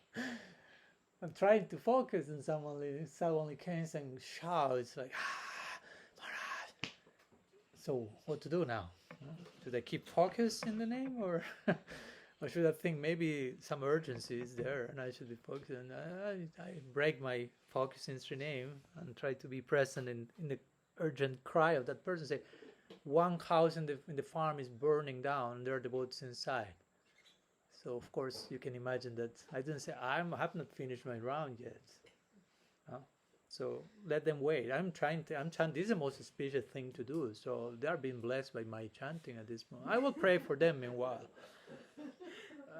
It doesn't work like that. So there's some practical. So I put that and start running in the present and trying to render Vaishnava Seva by saving them from fire. So of course there are some practical considerations. I'm speaking here in a general way. Of course that then how that takes shape in a particular given circumstance, that's another thing, and we should remain commonsensical, no? In that context, which sometimes is not so common. To have common sense is not that common, but we should. But I'm sharing some ideas in it, again, general standard situation that we may be chanting or dealing with some. But in between that may be emergencies or exceptions to the rule. There are more hopefully exceptions, and we are not every day like in those situations. So emergency exceptions are exceptions, and the same principle takes another shape. It's not that you are totally deviating from that at all. Maybe it wasn't the best example. Like, let's say someone has severe depression. It's like emergency is kind of easier to react to, but if someone is like sick with severe depression, and it's not very conducive to remain in that kind of that person may need therapy and certain treatments to be able to then take proper advantage of what we are saying here today, if you will. No? So, but it's still connected to what we are speaking. That's my point. No? Of course, I'm not the person who will tell you, Maharaj, I have this problem, or I have a depression crisis, and I'll tell, chant and be happy. That's our motto, our slogan, chant and be happy. And I will give them one class. This is the audio of our Japa retreat classes. Hear that and take advantage of the name. I mean, of course, there is place for that also, but first that person may need, okay, this is the address of one psychiatrist I know. It's very good. That he may help you to deal with. You may need to be balanced and this and that, it's okay. No? And then we can speak about this other thing, but so there's places we spoke the other day. You can give charity to people, even someone is starving to death. Okay, let's speak about Japa. No, give me one banana or something. Okay, then we can speak about Japa, if you will. No? Like the point is, we have to remain practical. No, it's not like just give the name, just speak about that, and everything else is irrelevant. No, there is place for assisting every person, even everyone. On physical, psychic, emotional levels, so they can be whole human beings. And as much as they are properly situated there, we can speak about other things. If they are not situated there, probably we shouldn't be speaking about certain things, and it's okay. We'll speak about that tomorrow when we speak about the 9th offense to the name, which is to insist on giving the name, or speaking about the name to someone who doesn't have the faith, or for whatever reason, it's not the moment. So if you insist, you are committing an offense on the name. So the name itself is telling you, stop insisting. It's not the moment. Oh, anyhow. A few words more on complacency before going to the next point. As of course we already mentioned that, but never take the name for granted. Never. I mean, it's easy to say that. But try to be aware not to become accustomed to the extraordinary things. I mean, we are surrounded by extraordinary items. Vaishnavas, Prasad, Murti, Harinam, Bhagavatam, Sadhusang. All of that is not from this world. But we may get accustomed to that. So sometimes we need to change some of our maybe daily dynamics or something to have a new perspective of that, or like an experience like this. like a retreat when we for a moment concentrate on something in a particular way, and I forgot that all those things were there in the name. So you can have a new experience of something, quote unquote, old, which is never old, it's always new. But no, or by proper sangha, no, if you remain close to people who are deeper, if you will, than you, more advanced, they will take you always out of the comfort zone and keep showing you this is not ordinary as you think. Don't get mechanical, don't get accustomed. So sometimes we need to force ourselves to the association or the discourse or the example of great personality, which keep reminding you the extraordinariness of every item of your devotional life. Or sometimes if we feel still I'm being complacent, I'm taking things for granted for whatever reason, you can also pray with proper repentance. In Sanskrit there's a word anutapa. Interestingly, anutapa means repentance, and anutapa means after anutapa. Tapa means burn. So anutapa, what follows the burn or the fire. So like implying you commit some mistake or you fall into complacency. So you acknowledge that, and then comes something else. No? You have some particular feeling. Again, not neurosis, no, not guilt trip, not taking the whip and starting. But as my Mahaprabhu said, I don't feel attraction for chanting. I don't feel that eagerness. Krishna help me. I appreciate all the beautiful things. 3 lines of appreciation, 1 line of lamentation. In Utkalika Balari, Rupa Goswami, interestingly, he says, Kripam Kripana Gaminim. He makes a play of words with the word Kripa and Kripana. No? In Sanskrit, Kripa means mercy, and Kripana means miserable or wretched. So he says, Kripa follows Kripana. No? In other words, mercy will follow that person who realizes himself, herself to be wretched.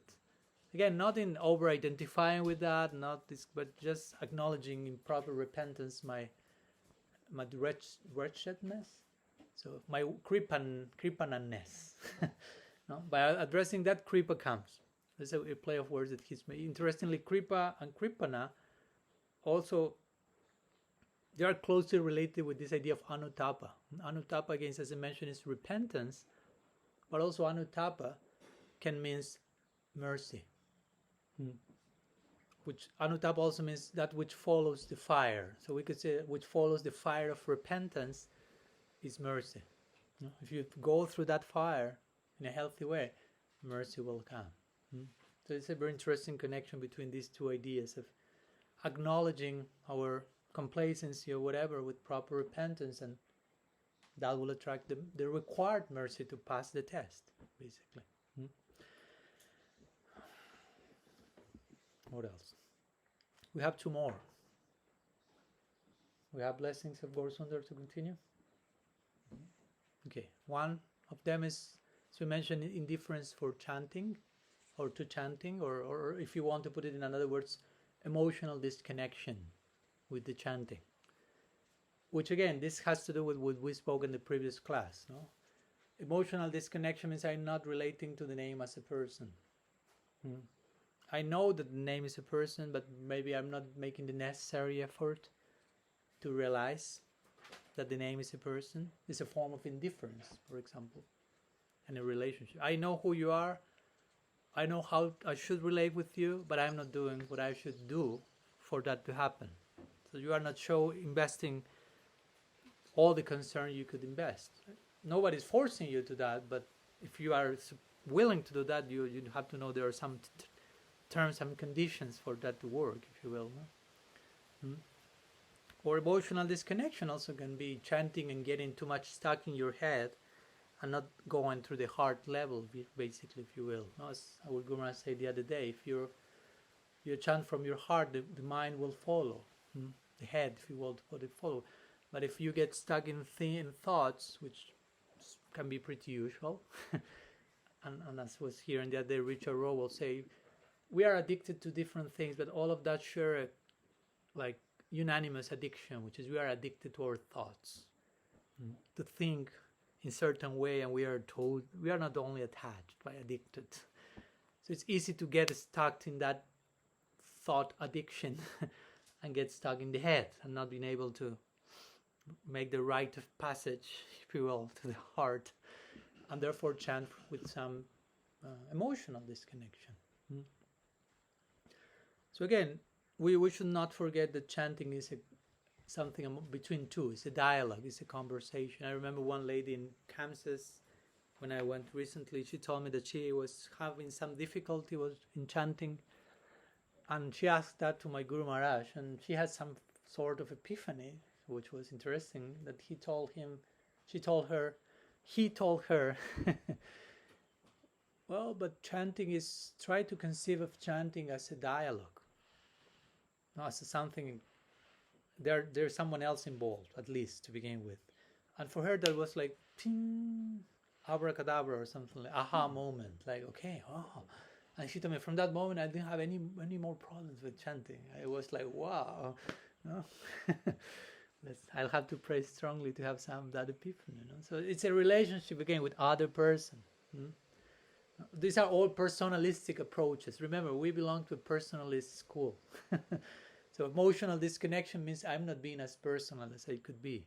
We will speak more about some of the things also tomorrow about Namaparat. But in this connection, in connection to all these being personalistic approaches, the name is a person, chanting is a relationship. Let's finish with the last obstacle, which is impersonalism, which somehow is kind of in connection with the other one. So, of course, impersonalism, basically, because in our particular tradition, we worship God as a person, monotheistic tradition. There are some other schools who will say ultimately the Absolute has no personality. That's not our take. And we may not subscribe to that, and officially we may not be promoting that, but we may be nonetheless promoting forms of impersonalism by not being ourselves a person, by not relating to God as a person, although we say He's a person, the Supreme Personality of Godhead. But how much do I relate to Krishna as a person? How much He's still a theological concept and not an alive person in my life? How much He's taking part in my life, and so on. So there's place for this type of inquiry. But in this case, regarding to Srinam, the term basically implies impersonalism is not to relate with the name as a person, basically. Not treating the name as an individual. And an individual has their own wishes, their own style. I mean, as we have, God has also. It's not just, okay, God is a person, but I'm not interested in His personality. I mean, we are worshiping the Supreme Personality of Godhead. He has a Supreme Personality, which means lots of details are there in His way of being. We are supposed to relate with that, to love that also. Not just to deal with that, tolerate that, allow that, but to fall in love with the ways of His personality. And also to be impersonal while chanting not only doesn't mean not to treat the name as a person, not to see God as a person, but not to invest our whole individuality while chanting. Not being fully persons ourselves. We will speak about more of this maybe in our class on prayer, about the idea of, as we already mentioned these days, individuation.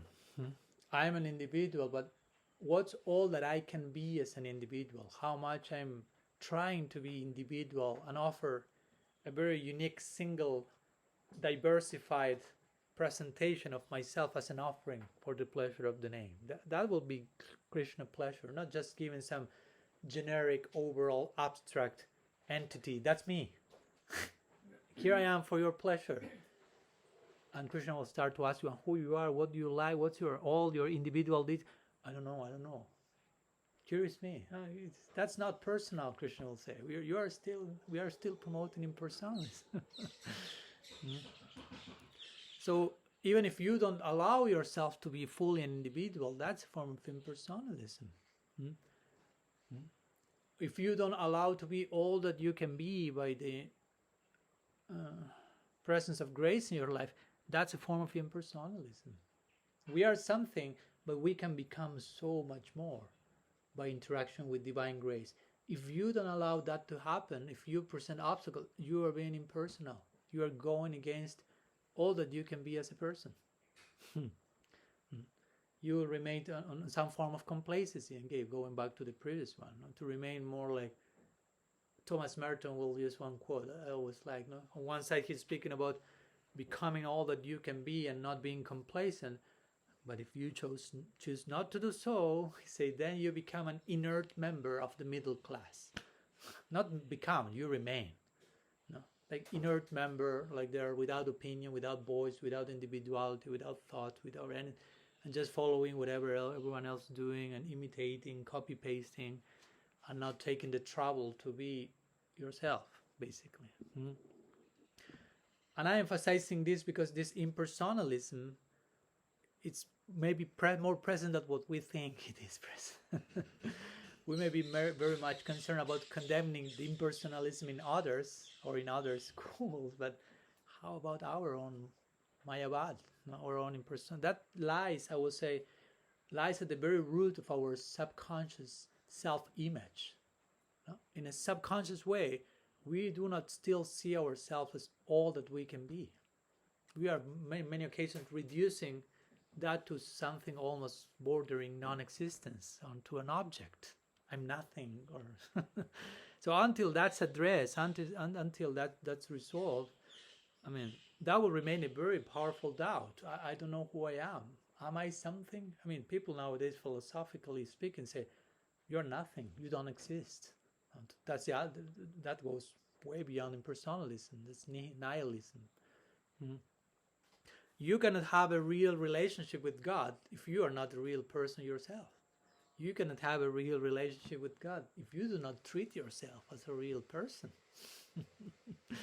Now, if you still are sure that you are not real yourself, how much you can relate with God, the most real person? You have to become the most real version of yourself if you want to deal with the most real personality. But if you are very convinced that you don't have an identity of your own, that you are nobody, you are nothing, you're not a real person ultimately, you are still drowning in an ocean of Mayavad. There's no beginning even to the relationship with God. So the another question, how much you treat yourself, how much you deal with yourself, as if you are real people. How much you have faith in your own existence. This doesn't mean ego. No, I'm so incredible, I exist. I mean, to say I exist doesn't mean you are egotistic. To acknowledge your real self is totally humbling. It's not something to be proud of in a mundane way. So how much do we treat not only God as a real person, of course, also, how much God is a real person for us, how much we are as a real person for us. Because Krishna may be just waiting for that to happen. When the real person in us comes, and here I am, Krishna will say, I was waiting. So we know in theory, no? Yes, Supreme Personality, person, I'm a person, we are personalistic, all this word person in our glossary, but how much we are acting out the glossary, how much we are acting out those definitions. So Mayavad can be there. Mayavad is called in our tradition Kaitava Pradhana. And Kaitava Pradhana means the greatest of all cheating, impersonalism. So, and this is not limited to say Soham, Brahmasmi, everything is Brahma. No, this can happen in all the things. So, and that's even worse, because one thing is you officially subscribe to impersonalism and you say, I go for it, I don't care for any person. But what if you promote impersonalism in the guise of personalism? That's the worst form of personalism, of impersonalism. That's Kaitava Pradhan. That's the topmost cheating. To be a card-carrying member of the Gaudiya Sampradaya. Promoting such a detailed personalistic goal, but still, I'm not convinced I'm a person yet. So again, this is not to get tortured, no? You're getting too serious at this point, but of course a serious point, but to just hopefully some shock treatment to become aware of certain aspects that we need to embrace to to be members of the Gaudiya Sampradaya. That's not just waving a name or affiliation, but how much of a person I am. So just to conclude, and with this we are putting the discussion to rest and putting you to rest also after some shock treatment, morning shock treatment. So we have presented some obstacles today that we need to deal with. We have tried to share some ways of dealing with them in a positive way, hopefully non-neurotic, not unsustainable way. But of course, we have to deal with them, as I mentioned. Be careful. Sometimes we may get over-identified with our imperfection, with our obstacles, all the things we mentioned today. We may get over-identified. We need to identify them, but we may get over-identified, and then as a chain reaction, we may be terrified about anyone noticing them. So that's a second problem, because first you think I'm that, and that's such a disaster, and I'm that, so I don't want anyone to know about that, because if they realize that, nobody will want to be nearby me for a kilometer or something, and I don't want to be alone. So you start to fake. You start to create the whole character so nobody notices that thing you think you are, but you are not that. So there's no need for faking anything. You follow my point? But the problem with these obstacles, I'm making it clear because I don't want to promote neurosis in any of you. When we are speaking about this, be careful not to be overt identify with them, and from then jumping to the over hiding of them so nobody notices them. There are two extremes: over identification, over hiding. None of them are healthy. So what's the healthy way to deal? Of course, to deal with the counteract these two extremes. Do not be over identified, but also do not be, of course, hypocrite and not seeing anything and put everything below the carpet. Identify them, but be willing to recognize them in a proper mood, in a proper environment, with a positive outlook, with some positive counterpart. Always try to find a positive counterpart. And we will speak more about that in the next class. When we speak about obstacles, or if you will, to negative stuff, if you want to put it like that, how to find the negative side of that coin, and always keep a positive outlook. So in our next class tomorrow, we will be addressing the some generally called Nama Aparat, or famous 10 offenses to the name. I will try to study them in a, if you will, from a noble approach, not so much from the don'ts, what not to do, but what to do. No? And by doing that positively, naturally, the don'ts will, avoiding what not to do, will be included in the equation. But how to focus and absorb ourselves in a positive counterpart, always. So anyhow, that's today's presentation. Sorry, I told you I will extend myself a little bit more. And a little homework, if you will bear with me. Of course, one of them will be, I mean, all the homeworks are similar, basically. One will be while you are chanting today, tomorrow morning before class, and of course, you can extend that as much as you will. Try to become especially aware of the things we spoke today, these obstacles, because probably they will come. and learning to locate them and to know how to deal with them, especially the ones that you may feel personally, oh, I have to work on these ones specifically, and which are the steps I can take to deal with them in an effective way, in a healthy way. And of course, if you want, you can journalize about that as well, not only being aware of this while chanting, but sometimes to increase that awareness, it helps to put the thing in a written form. And as usual, if you would like to conclude with some prayer of your own authorship, that's also an interesting way to keep becoming an individual. Write your own prayer in connection to that thing you feel you need the most type of mercy to overcome any particular obstacle. So I'll conclude here, and I don't know if there are any questions. I mean, there were some questions in between, but maybe there's some comments, contribution, question before concluding today. Now is the moment for that.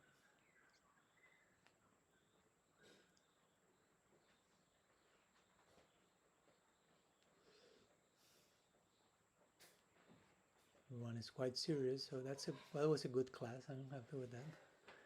Bhakti Rasa. I was thinking of the last impersonalism part, 'cause that's my favorite. So this morning I was thinking of Pinocchio, who, you know, he wanted to be a real boy. He wanted to be real. He wanted to have a real personality and have a real relationship and real love. But until he lied about not being a real boy because he didn't know anything else to do. He really wanted that, so he lied about it. And of course it became obvious that he was lying. But I thought that was kind of... At least it was obvious for us. Yeah. Not for him. Yeah. Remind me, Jordan Peterson, that he always goes on his psychological descriptions to Pinocchio in that particular sense as well. That's one of his favorites. He has a whole series on Pinocchio, basically. I don't remember the story, but I to really relate to what you're saying. What do you mean he lied about? He claimed he was a real boy. He was a puppet. He was made out of wood. He wasn't really a person. But he wanted Geppetto to be his father. He wanted to be his son. He wanted to love. But he didn't actually have a personality, a person with a heart. So he lied about it, and every time he lied, his nose. Yeah. You've never seen Pinocchio? With a long nose? Yes, so. Yeah, he behaved like if he already accomplished what he wanted while he was not there, and he kind of performed, if you will. So it was, as Lisa said in the first class, I remember, we are not coming here for a performance. We want a real thing. But as we can see, this has so many layers of things to solve for it to be to what we consider the eternal drama of Lila. For entering that stage, first we have to leave one other stage, another false show, if you will, false performance, and many things imply there to enter the real show, if you will, the real performance in the divine drama of love with God. So you had Just a comment. Yeah. But some say fake it till you make it. Sorry again? Some people say fake it till you make it. And I'm not advocating that. Yeah. I'm just saying there's certain things that you can't get or you don't understand or that are not personal to you. So you go along and you have your Vaishnava friends and people to help you along. Yeah, that comes to my mind. That's like a popular saying in English, right? That my gurus will say, like, imitation of a good thing is a good thing. I will connect with that if we were to take that quote you mentioned as in a healthy way. Like in the beginning, you don't have many clear ideas or something, and you just follow how a person acts in a naive way, if you will, in a healthy way, not like cheating yourself, if you will, but more imitation, like a boy, like a baby, it's like imitating what the adults do, but at one point that person has to become an individual by themselves. It's not just about doing what your mom, so of course there is place for imitation, if you want to call that faking, although the word may have another implication for others. But the problem here is when, again, how to say, you are no longer in kindergarten, you are no longer a boy, you are ready to something else, and you keep denying that, probably unconsciously.